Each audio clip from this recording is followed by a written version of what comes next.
Estas experiencias nos muestran que el desarrollo de tecnología no ocurre en el vacío, sino que responde a un contexto social y a un propósito definitivo social y culturalmente. Esto resulta muy diferente de la realidad que percibimos en el centro comercial, donde la tecnología se aparece dispuesta en adornadas vitrinas, separada de todo contexto, tal como si siempre hubiera estado allí. Bueno, yo soy el ingeniero Nelson Ugarte. Yo he hecho todos mis estudios, he realizado todos mis estudios aquí en la ciudad de Mérida. Todos esos estudios han sido encaminados hacia la parte del desarrollo de instrumentación aplicada a la medicina. ¿Por qué a la medicina? Porque es una forma de salvar vidas.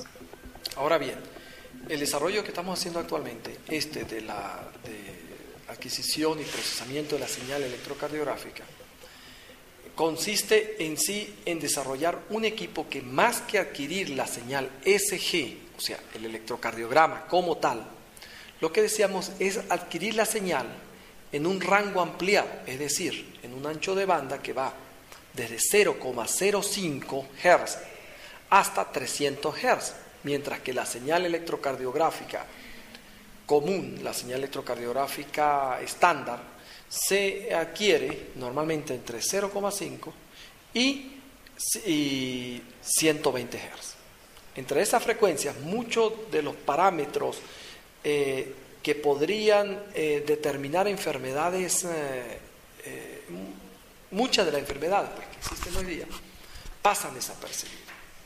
Otro de los grandes problemas es que la señal electrocardiográfica estandarizada, la señal electrocardiográfica común, se toma a baja resolución. ¿Cómo es eso?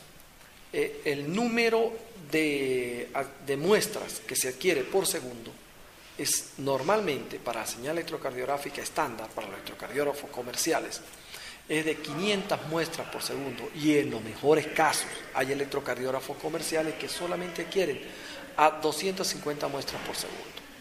Fíjese, si nosotros adquirimos una señal a 250 muestras por segundo y luego queremos ver detalles a frecuencias elevadas, frecuencias de más de 100 Hz, eso no se ve. Ahí no se va a ver nada. Se pierde la información como tal. Por eso nosotros decidimos adquirir a alta resolución, es decir, 2000 muestras por segundo.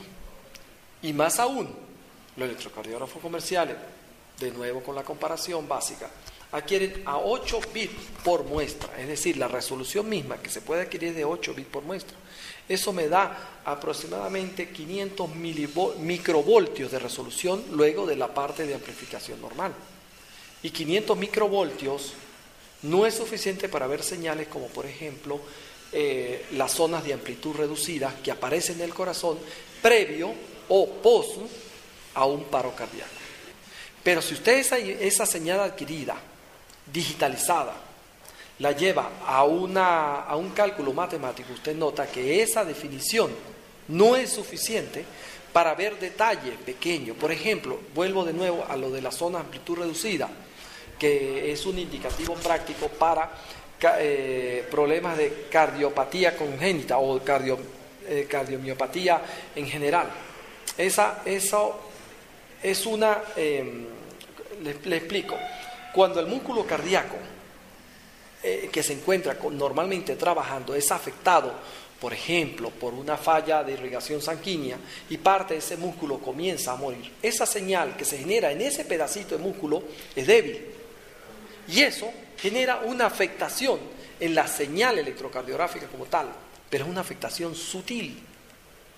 Apenas se denota en una pequeña fracción misma de la señal, que es en los componentes de alta frecuencia de esa señal. Y por lo general están en el orden de los 10 o 20 microvoltios.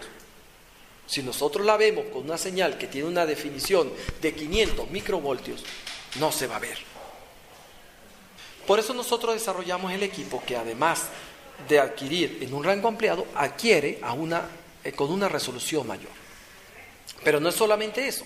El proyecto en sí, lo que es solo la adquisición como tal, no solamente nos permite hacer una mejor definición de la señal, sino que ahora con esta señal adquirida se está realizando un procesamiento matemático, un análisis de la señal misma. Y ese análisis matemático de la señal permite determinar cosas importantes, como por ejemplo la que acabo de hablar. Sea que el propósito se encuentre bien definido o no, lo que llamamos tecnología, que en sentido amplio incluye no solo a los dispositivos, sino a los sistemas tecnológicos, el conocimiento y los modos organizacionales, es el resultado de dinámicas sociales complejas. Por lo tanto, la forma que adopta en un momento dado es consecuencia de la manera en que se relacionan los sujetos sociales involucrados en su materialización. Por esta razón surge una inquietud frente a las respuestas más conocidas al monopolio sobre el software y el conocimiento.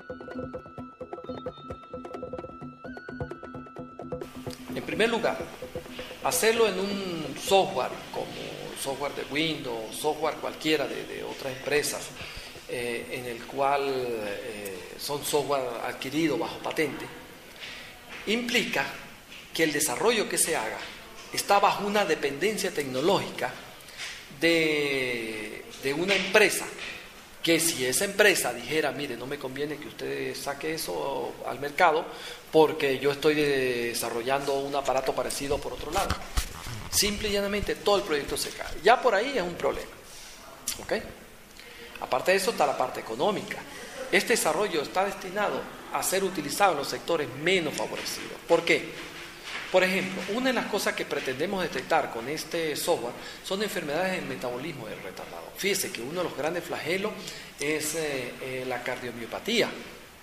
Ese es el punto de partida de muchos de los cardiólogos para ver de cómo muere la mayoría de las personas. De hecho, las enfermedades cardiovasculares son la principal causa de muerte en el mundo. Casi el 40% de las personas que mueren en el mundo, ¿ok?, son a causa de enfermedades cardiovasculares, y eso se concentra principalmente en las áreas urbanas.